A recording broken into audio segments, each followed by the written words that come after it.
So we're back with part 2 of the Anthony Jupp story. So Juppy, you're over in England. You've somehow leveraged your way from a job as a gravedigger into Sporting Index, answering the phone. So that's a pretty good effort. Not many people can do that. No, it was still the single funnest place I've ever worked, Sporting Index. So tell our punters about Sporting Index, because it is interesting. Sporting Index is very different because they're a fairly innovative company. They bet what they call spreads. So it's like the financials. Basically, it was set up by some guys from the city to bet on sports like they bet on the financials. To give an analogy, buying stocks, just buying the whole stocks, just the normal trading market, and then there's options and all that sort of stuff. The index betting is like the options. The thing with index betting is you don't know how much you're going to win or lose. So in a way, it's our little world, like not like poker machines or anything, but it's the crack cocaine essentially of betting. Because what happens is, especially in something like cricket, it's probably the easiest ones to sort of get a gauge on. They'll set the market for the total innings runs for, say, Australia are batting. They'll make it 210 to 215. So if you think they're going to score more than 15, you'd buy at 215. And if you think they were going to score less than 210, you'd sell at 210. And the bit in the middle was essentially the margin for the bookie. Yeah. So if you sold at 210, for even if it was £1, and Australia come out and make 520, that means that you've lost 310 times your £1 unit. So there was some things that you could get spectacularly right or spectacularly wrong, but the thing with it was, from a bookmaking perspective, you had to be accurate because they were two-way markets. It's not like here, whereas if you're an on-course bookie and it's a maiden at Ballarat, you haven't seen any of them. Well, it's easy. You put up 185% and you just gently work the percentages down and down and down and down. Whereas there, if you were out by 4 or 5 points either way, you'd get filled in. Yeah. So it taught you to be accurate very early. And because they were two-way markets, they had a really good core group of guys there who really knew what they were doing. And we were all roughly the same age, and we socialised a fair bit together. And like, I'm still mates and still speak to half a dozen of those guys most weeks. And they're all still in the industry. And of course, it's much tougher there because if you think the account restriction stuff's bad here, well, imagine having that for the last 10 or 12 years. Betfair was the saviour for a lot of those guys. There was one guy there, he was just before I started, and there was a few of my mates who used to work with him, and he used to do golf and a few other bits and bobs. And they tell the story where one of the boys sat down next to him.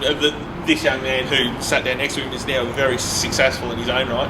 He sat down next to him and looked across at his Betfair balance, and it was £1.3 million sterling. Like, in those early days when there was a heap of mug money, the guys that knew what they were doing were harvesting it. So I started on the phones, and the one thing that Sporting Index did, which caught on a little bit, but they actually wholesaled odds.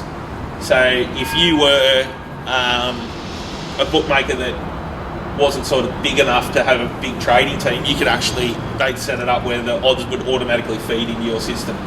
So I started out doing fixed odds horse racing for Party Bets, which was part of Party Gaming, which was the big poker site.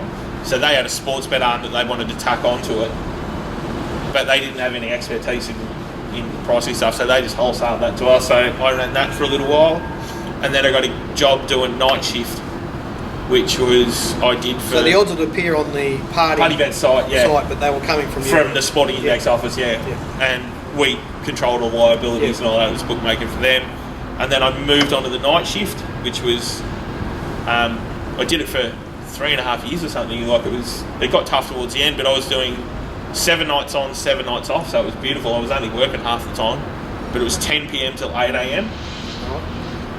But it meant that I got to trade the American stuff, and all the Australian racing was on during the night, and the AFL when the AFL season was on. That's all really interesting. I could ask heaps of questions about that. But like, so sitting in London, working for Sporting Index, who were a bit of a, from what I understand, a bit of a fringe player, really. Like they weren't dominant. It's a niche product. So how many people, or what sort of turnover or interest would you have on Australian racing? No, that was just purely from a punting perspective. We never offered those markets. Right. But I'd sit there and I would have done the form. Like, it was during the night, it wasn't that busy. So I'd sit there and you were taking bets on mostly what? At that stage of the night, it would have been US sport. On the US sport. And that's where sort of my love for US sport come from, like NBA, baseball. Big bets? Some of the biggest betting we saw outside of soccer, NFL was about our 5th biggest sport we had at that stage. But we had a guy betting with us who was vastly wealthy. His private secretary used to ring in from his private island and say, "Are you ready to receive this call?" because he's having some NFL bets. And he bet £100,000 a point on the NFL spreads. And basically, like, whether he won or lost was whether we made bonuses or not. Yeah, wow. So there was some big betting there, and then there was times when you'd trade things and you might write 8 bets for the entire night. For those racehorse only bettors watching, I mean, I only bet on horse racing. Yeah. I talk to a lot of bookies and things like that. The betting on the NFL is astronomical. The NBA is big too, but some of the bets, even the smaller bookmakers in Australia take on the NFL will just blow your mind. Yeah. And if you talk to, and as everyone sort of knows, I know through my time in the industry, if you went and spoke to the big corporates now, they'd hold as much on the NBA across the season as what they would on the AFL or NRL. Like, it's massive now.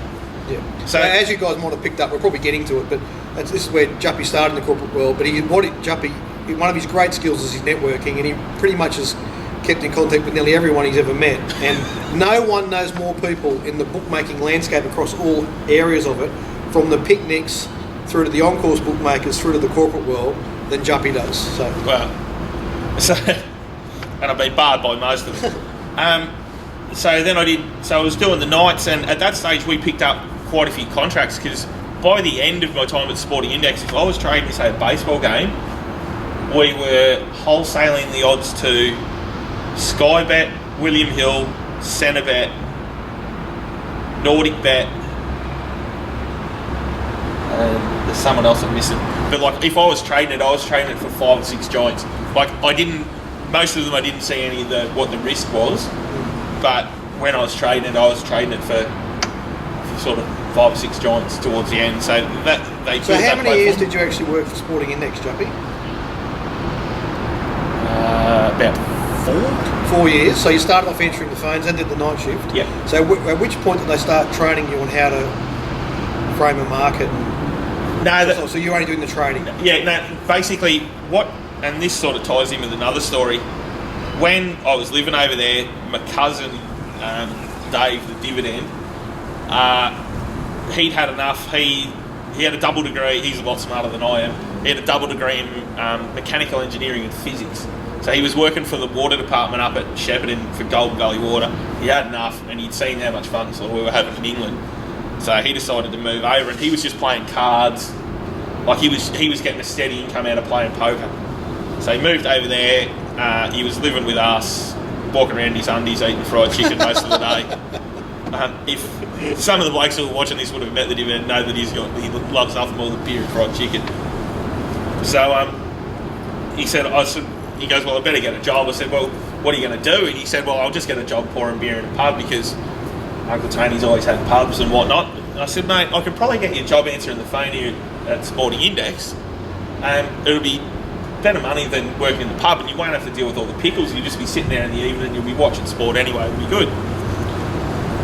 Alright, so I teed him up with an interview. He comes to the interview, he's wearing a pair of slacks, a shirt, no tie, and a polar fleece jumper. Like, just obviously going for a phone answering job, and they've started talking to him, and they've stopped the interview, and Dave thought he was beat. And they've actually then gone and got the head of the modelling department. They called him over and started speaking to him, and they gave Dave a job in the modelling department. Now, Sporting Index were one of the very first, them and probably 365 were the first two, to really pour the money into modelling and quants and that sort of stuff. So by the time it came to trading, what I was doing, it was almost entirely model based, and all you had to do was put the starting basis in, so what the starting prices should have been, and from off that everything else was derived. Okay. And like, and you were just then you just have to manage the. Then you'd manage the risk and manage the clients. Like one of the things that I did for a long time, especially during the night, was the bet referral. So if anyone had a marked account by any of the other traders, that had come through, it'd ping on your screen, and then you check the prices, you check whatever rules they had, and then you would bet them accordingly. But at that stage, that was when I was working days, that would be one person's job. So I don't even know, Jumpy. So you were at Sporting Index for 4 years. What happened to them? Are they still around today? They're still going. It's just I had enough of doing nights. They'd had enough of me.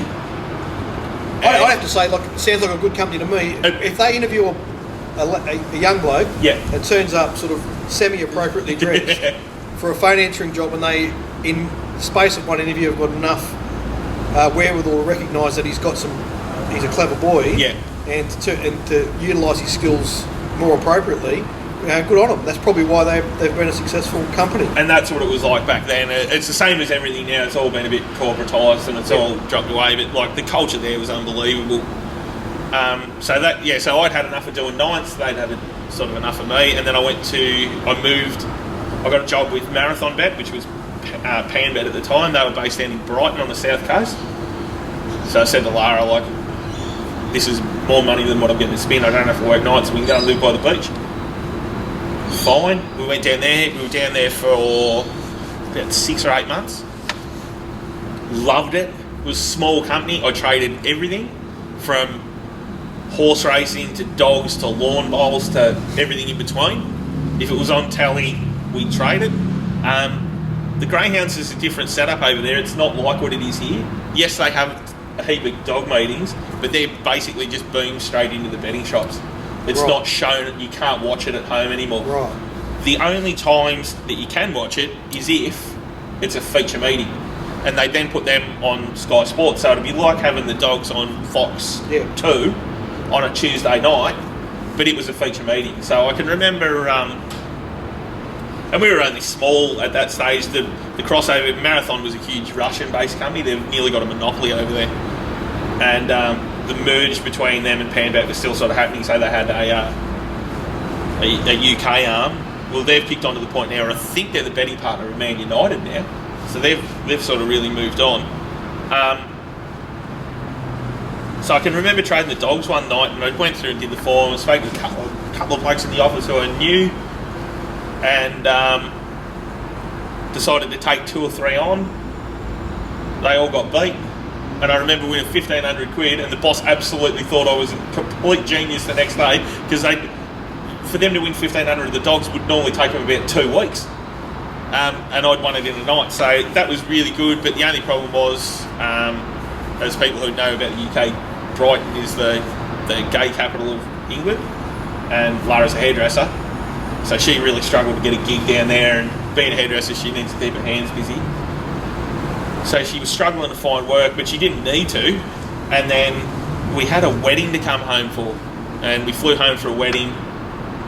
And we'd gone from about 2 degrees in Brighton to 33 degrees here.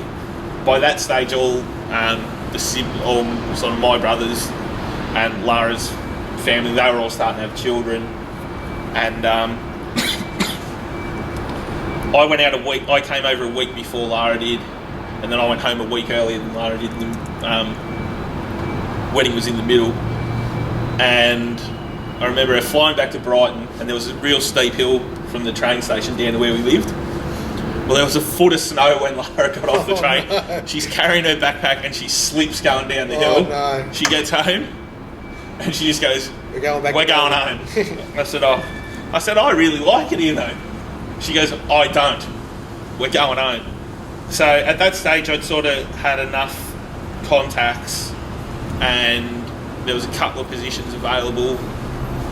So when we moved back, I was offered 2 spots. I could have either gone and worked for BetStar in Darwin, but Lara said if we're moving home, I'm not moving to Darwin, I'm moving to Melbourne. And then Sportsbet offered me the job doing the Trots and Dogs in Melbourne. So it was Sportsbet at that stage? It was Sportsbet. No, they'd merged with IAS at that stage. So, but Trips still had it. Yeah, before the Paddy. Yeah. So got there, and that was a lot of fun too. Like there was 4 of us on the Trots and Dogs desk, 4 or 5, and it was one of 3 shifts. We looked after sort of the day greyhounds and the day trots if they were on, but normally the higher guys would get them. You'd start at like 10 in the morning, or there was a 3 o'clock shift where you did the twilights and finished the Trots and Dogs, or you did the 7 a.m. till 3 a.m. shift where you did the Trots and Dogs and then the UK racing until that dropped off. So and because I'd come straight from UK and had the experience with that, I got a lot of the 7 a.m. till 3 a.m. shifts, which didn't worry me in the slightest. And so 7 a.m. till 3. 3 p.m. till 7 p.m. till 3 a.m. So you'd work through. So you'd start there, and you'd have. At that stage, we were still playing a lot of the pros. So if a pro had a bet on the dogs, the only fixed odds we were offering at that stage was Sandown Park on Thursday night, and Wenny Park and the Meadows on Saturday night for the dogs, and they do Menangle Trots on Friday night and Melbourne Trot. I think they might have still been on the Saturday night at that stage. So that was the extent of the fixed odds offering we did. But other than that, you'd play the hots, and a big part of my job was putting the stuff back into the pools. So if with 40 seconds to go, like the dogs are walking to the boxes, Potts is back this bloke's back that. Okay, well we need to. Potts' rule on his account is that we've got to have 2.5 times back. So we want to be with him. And then you'd break it up across the totes and max the rebates and all that sort of stuff to do that. So that was really good. That was really enjoyable watching. And no, they had some guys there that were very, very smart. Yeah. And there was plenty of banter and a lot of fun. But you're still friends with a lot of those guys now. Oh, yeah. And like there was a couple of guys that I knew before I started there, and like I'd still see them, and then some of my mates, like close mates who I speak to reasonably regularly, like they were all there. And DK was there. DK was there. The Rat was there. Aussie was there. Chich is still there. Like the racing desk was. Griff was there.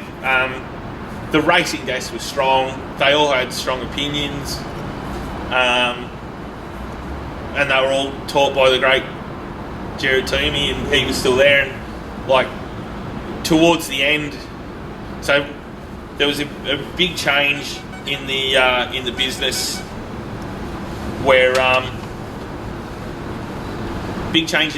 when the Tassie Totes stopped offering rebates. Right.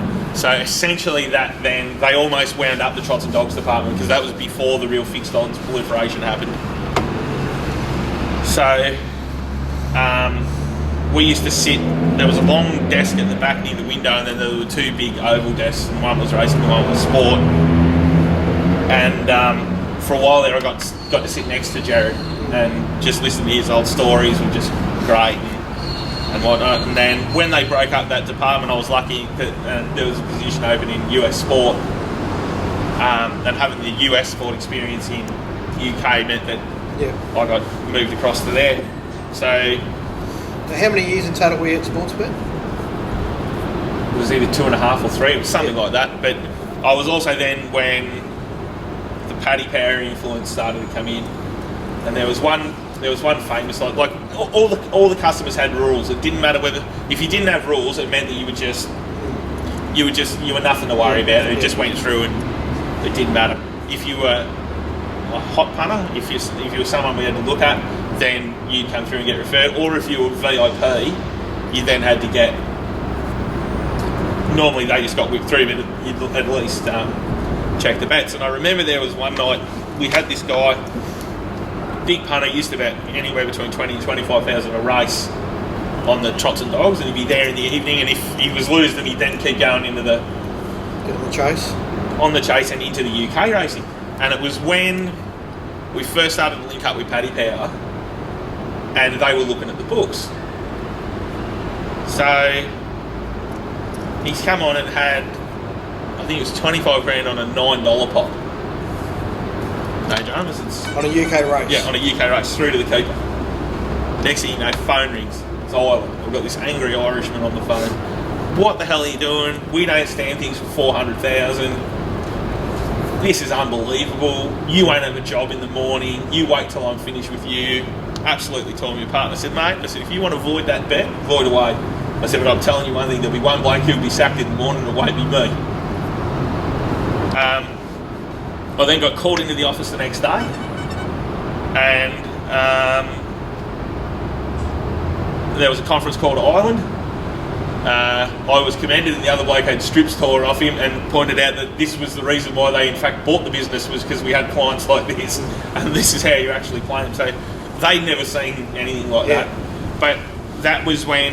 That was probably an early warning sign, Jumpy, of things to come. It was, and then after that I moved to the US sport desk and got just next to one of my really good mates who it's funny, him and I actually clerked together like a couple of meetings at Woolamai picnics back in the early 2000s, and he's now the head of AFL there, and I used to sit next to him, and that was great. But the problem with that was when we had the explosion in the risk department, where it went from someone just watching it to a team of them, and then combing through accounts and all this sort of stuff. And it almost got to the stage where they took away the ability of the traders to decide who you laid bets to. And by that stage, I'd sort of done 8 or 9 years of working in an office, which really doesn't suit me that much. Yeah. So I pulled the pin and decided to just jump back on the truck. And while you're at sports, were you doing any clerking? Yeah, bits and bobs. Yeah, bits and bobs, and betting like there was no settling. But the good part about that was everyone was, because you all worked together and drank together, you spent that much time together. So the important thing for the punters to take note about there is, along the way they got to a point where Jumpy said, that's it, I've had enough. Yeah. Just losing and handing my money over, so I'm going to get really hard. And he was acquiring the skills by working at these joints and picking up bits from really smart people and incorporating in his own work. And so the whole time these jobs are happening, Jumpy's learning and incorporating his own betting and working out a way to grind out a profit.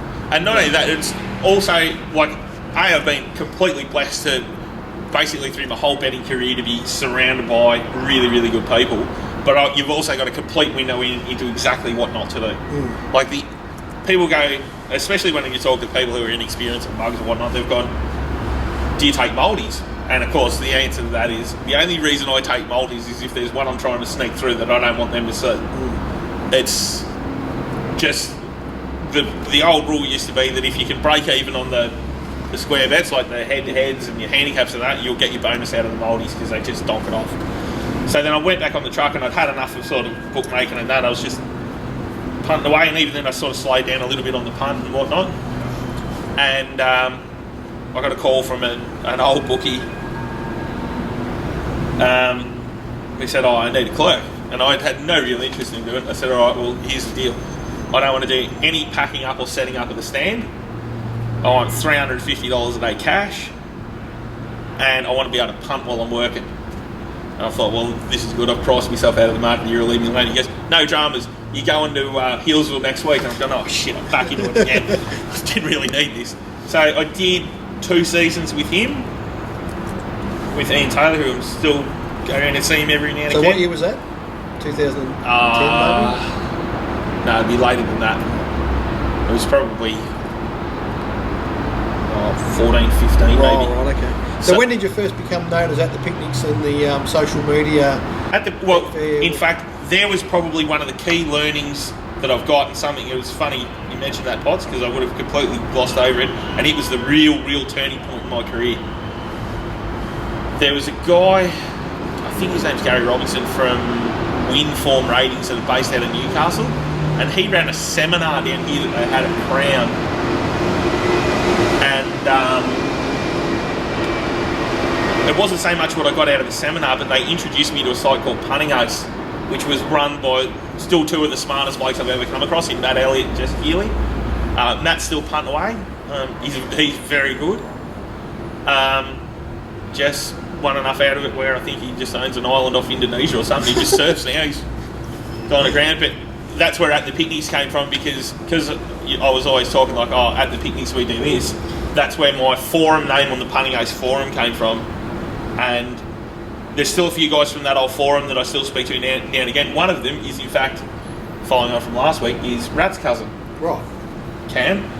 Met him through there. Scotty Ferguson, who it turns out when I moved to London, lived 2 streets away from me in West Kensington. He was on there, and he used to work for IS. So there was a heap of really, really smart guys that were happy to share ideas and quickly knock out anything that you were doing wrong. If you put up a topic, you got an answer really quickly, and if you put up an idea that needed to be tested, they'd either shoot it down or tell you that it was the right thing to go. And that was the early start of where my business moved away from me doing it all and it being entirely my opinion to doing like what I do now, Pots, where I get your stuff and whatnot, and bringing in outside opinion to give me more stuff to bet on, which didn't involve me having to sit there and manually do it myself. Yeah. So they had, Scott Ferguson was doing Formula One. We had a very few good years doing that. He also did the Olympics. They had the guy who's now, I think he's still at the tab doing the rugby. They had him supplying a product. Nick Tedeschi was involved. There was a heap of really good guys there, and that really helped. That accelerated the turnaround, and that was sort of early to mid 2000s before I went overseas. And that helped give me the confidence to go overseas. So yeah, then I came back. Just we'll jump forward. Yeah, clerking back at the races, and then recently I took up a role which I've just about finished. Working for the board supplier down here and going to the races, and then when I think back to when I first started, it was the Wodonga Cup was last Friday, and I was talking to a couple of people who worked up there, and they said how busy it was. And I said, well, I can remember going there on a Caulfield Cup day, working on the front lawn, and we'd write 1,500 manual tickets and hold 25 grand. Like, that's just a complete pipe dream now. Like, if you went there and held 6 or 7 grand now, you'd be doing well. So no, it's all online, Juppy, and I'm afraid, unfortunately, the racing administrators in this country, complicit with everyone else, I suppose, have allowed full control of our betting markets to be owned by overseas corporations. Yeah. So it's a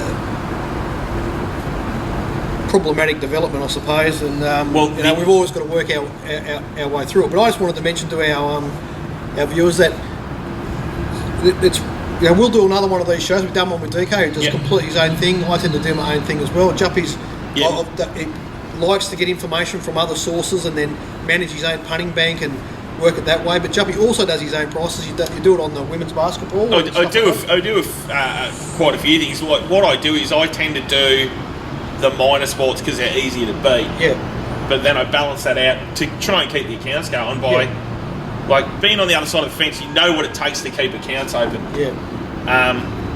And that's probably one of the better skills that I've got is that I don't shoot the lights out, so I'm not winning at a huge percentage. I'm just grinding away and always have. But yeah, then I've been able to build relationships with people, and also I've been able to then go through and sort the wheat from the chaff with guys that I know that I can trust they're going to win long term and get their stuff in. And then I've also then ground away doing my stuff, which is a higher profit on turnover, but you just can't get anywhere near as much on. Because that's the sort of big worry that I've got going forward is it's not so much for the racing stuff, but if they really decide to clamp down on the offshore betting, it'll really hurt the sports business. Because not being able to bet with mobs like Pinnacle and Five Dimes and some of these offshore giants, like it'll make life really, really hard. And as Richie Irvine's been saying, the only way that this can work is if we then have a minimum bet law for sport. Yeah, I understand your concerns, but these things tend to work themselves out, and if there is a vacuum, something fills it. So anyway, there's already things in place, Pots. Yeah, it always works out. But I just want to say to the punters that would have noted last year with some of my sets in the winter when there were jumps meetings, I got Juppy because he knows I don't pay any attention to jump racing at all, but Juppy did some prices up for me for a whole series of jump races. and they were absolutely, the prices were outstanding, and you found a lot of winners. So, well, that's one thing I've done recently, Potts, is I've only ever owned three things. A trotter that never made it to the track. The boys at Sportsbet, we all bought a dog together, and when he retired, I didn't tell Lara, and she got home one day and there was this huge greyhound in the backyard. So that went down like a lead balloon, but luckily then Pollyanna, our daughter, loved him. So we had him. He was really good to us. He won a few races for us, but there was a funny story. We were so excited. He won at Launceston. Right, all the boys were getting the picture. Now, Wicked Magic was a black dog. They've sent us this picture of a white dog, and there's 20 of them. One of the boys he's now at Crownbet, he rings up and usually goes, we've just got a bit of a problem here. We've got the pictures. Yeah, they're good, aren't they? Yeah, they are. But you've taken a picture of the wrong dog. What do you mean? Well, our dog's black, and the one you've sent us is white. Oh, shit. Put them back in the box and send them back over so they had to be sent. But the thing is, we kept one of them just because it's the funniest thing in the world. And it may or may not still be in the Sportsbet office, but it went up.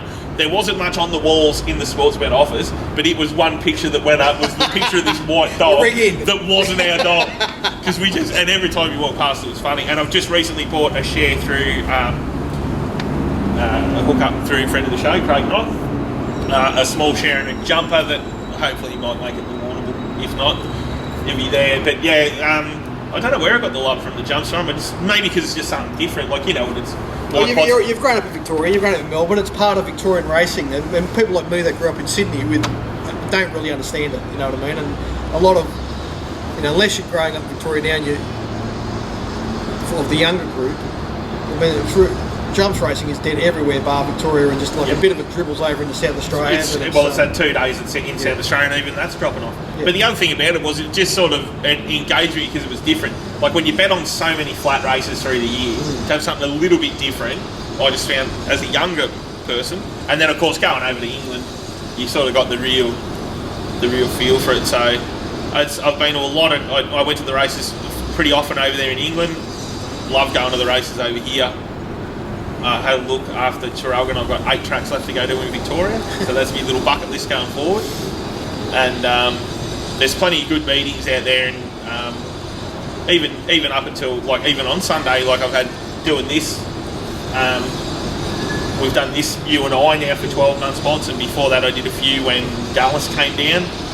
So I've enjoyed doing this, and this has opened it up, and it's just good. My favourite thing in the world is pretty much just talking to like-minded people, and it won't matter whether I go to the grave with next to nothing pots as long as there's plenty of blokes having a drink at me wake afterwards. So that's about the only thing I'm worried about. That's a good note to finish on, Juppy. It's been a pleasure. Thank you, you touched on a really good point there about the future of sports betting and where it's heading, and it's going to be banned. And you mentioned someone like Craig Knott.